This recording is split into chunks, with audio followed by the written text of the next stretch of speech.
முதல்ல கொடுத்தோடனே என்ன பார்ப்பீங்க? எல்லாரும் வந்து மூஞ்சி நல்லா இருக்கா, கை கால்லாம் வேலை செய்யுதா, கையை கசைக்குதா குழந்தை அப்படின்னு பார்ப்பாங்க.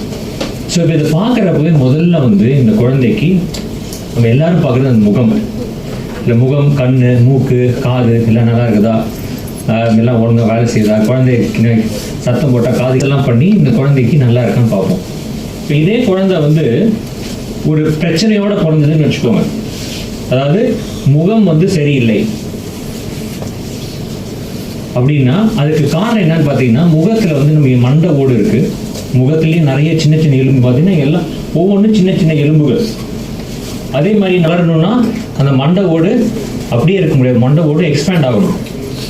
ஸோ அதேனால தான் இந்த மாதிரி அந்த சின்ன சின்ன கோடு போட்டிருக்கலையே அதெல்லாம் பேர் வந்து சூடர்ஸு ஒழுங்காக கூடாது, சீக்கிரமாக கூடிடும், பிறந்த உடனே கூடிடும். அதனால என்ன ஆகும்னா தலையோட ஷேப்பே வேறு மாதிரி ஆகிடும். பார்த்தீங்கன்னா இங்கே எப்படி இருப்பாரு, ஸோ ஒரு மாதிரி மண்டை வந்து சைடில் பெருசாக இருக்குது, ஒன்று வந்து மேலே இருக்கும், கண்ணை ஒழுங்காக மூட முடியாது, கண்ணு ரொம்ப பிதுக்கிட்டு வெளியே நிற்கும். ஸோ இந்த மாதிரி பல பிரச்சனைகள் இருக்கும். ஸோ இந்த மாதிரி குழந்தைகள் பிறக்க வாய்ப்பு இருக்குது. ஸோ இந்த மாதிரி ஒரு குழந்தை பிறந்தா என்ன ஆகும் இருக்கு, ஒரு மைல்டாக ஒரு ஷேப்பு கொஞ்சம் பாதிப்பாக இருந்ததுன்னா இதை வந்து நம்ம சரி ஓகே இவன் தலை கொஞ்சம் வித்தியாசமாக இருக்குது, கொஞ்சம் பெருசாக இருக்குது அப்படின்னு விட்டுடலாம். பட் சில குழந்தைங்களுக்கு ரொம்ப மோசமாக இருக்கும், அவங்களுக்கு நிச்சயமாக சர்ஜரி மூலியமாக தான் சரி பண்ண முடியும். கலட்டி அந்த சின்ன போன்ஸ் எல்லாம் கூடியிருக்கலாம் தனித்தனியாக பீஸாக அந்த போன்ஸ் எல்லாத்தையும் பிரித்து அது எல்லாத்தையும் திருப்பி ஒன்றா நம்ம என்ன ஷேப்பில் வேணுமோ அந்த மாதிரி ஷேப்பில் அதை கரெக்டாக வச்சு அந்த எலும்பெல்லாம் வந்து பிளேட் மாதிரி வச்சு அதை கூடுதல் வச்சு சரி பண்ணணும். அது மட்டும் இல்லை, தலை மட்டும் இல்லை, அதே மாதிரி முகம், ஸோ கண், மூக்கு, இது எல்லாத்தையும் வந்து ஒரு பழையபடி ஒரு ஷேப் கொண்டு வந்துடலாம். ஸோ இது வந்து யோசிச்சு பார்க்கவே கொடூரமாக இருக்கு இல்லையா? இந்த ஆப்ரேஷன் கிட்டத்தட்ட 6லேருந்து 10 மணி நேரம் ஆகும். ஸோ இது வந்து ஒரு பெரிய டீம் ஒர்க். ப்ளஸ் இந்த குழந்தைங்களுக்குலாம் 1 வயசுக்கு முன்னாடி ஆப்ரேஷன் பண்ணணும், அதாவது 6 மாதத்துலேருந்து 1 வயசுக்குள்ள. ஸோ ரொம்ப சின்ன குழந்தைங்கள். ஸோ நம்ம ஆப்ரேஷன் பண்ண இந்த மாதிரி தான் உங்களுக்கு ஒரு படத்தில் காமிச்சிருக்கிறேன். ஸோ நாங்கள் டாக்டர் பாலமுரளி சார் சொன்ன மாதிரி இது ஒரு டீம் ஒர்க் தான்.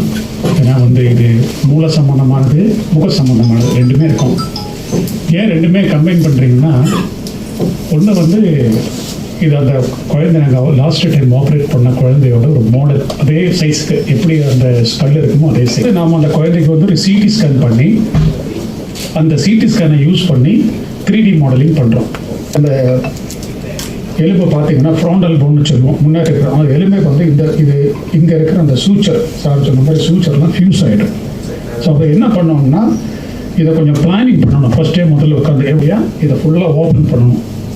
ஓப்பன் பண்ணி இது முகத்தில் வேறு எங்கேயும் வராது, ஓப்பன் பண்ணி இதை கரெக்டாக ஷேப் பண்ணி இதை முன்னாடி கொண்டு வரணும். அது கரெக்டான பிளானிங் வச்சுட்டு முன்னாடி கொண்டு வந்து அதை வந்து ரிசார்வபிள், அதாவது அப்படியே வந்து அது ரிசார்வ் ஆகிடும், கம்ப்ளீட்டாக வந்து அழுகி போயிடும், அப்படியே வந்து போயிடும். அந்த மாதிரி பிளேட்டை யூஸ் பண்ணி அதை ஃபிக்ஸ் பண்ணிவிடும். அட்வான்டேஜ்னா சின்ன குழந்தைகள் பண்ணும்போது நம்ம மற்ற ஸ்டெயின்லெஸ் ஸ்டீலோ டைட்டானியமோ நம்ம ரொம்ப அளவுக்கு யூஸ் பண்ண மாட்டோம்.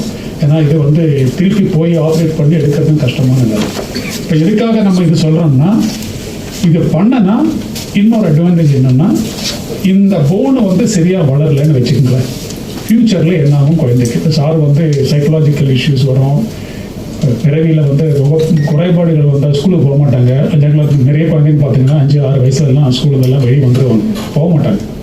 வந்து யாராவது மற்ற பசங்கள்லாம் அவங்களெல்லாம் கலெக்டாக பண்ணுவாங்க. 1 2 வந்து என்ன இஷ்யூனா, மேல் தாடை இல்லை வந்து அந்த பேஸ் ஆஃப் த ஸ்கல்னு சொல்லுவோம், அது வளராட்டி போனால் கண் குழியும் வளராது.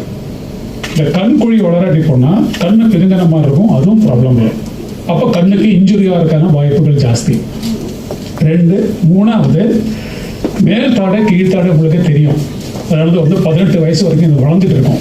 இந்த தாடை வளரணும், தாடை கரெக்டாக வளர்ந்தால் தான் நம்மளோட பல் அமைப்பு நல்லா வளரும்.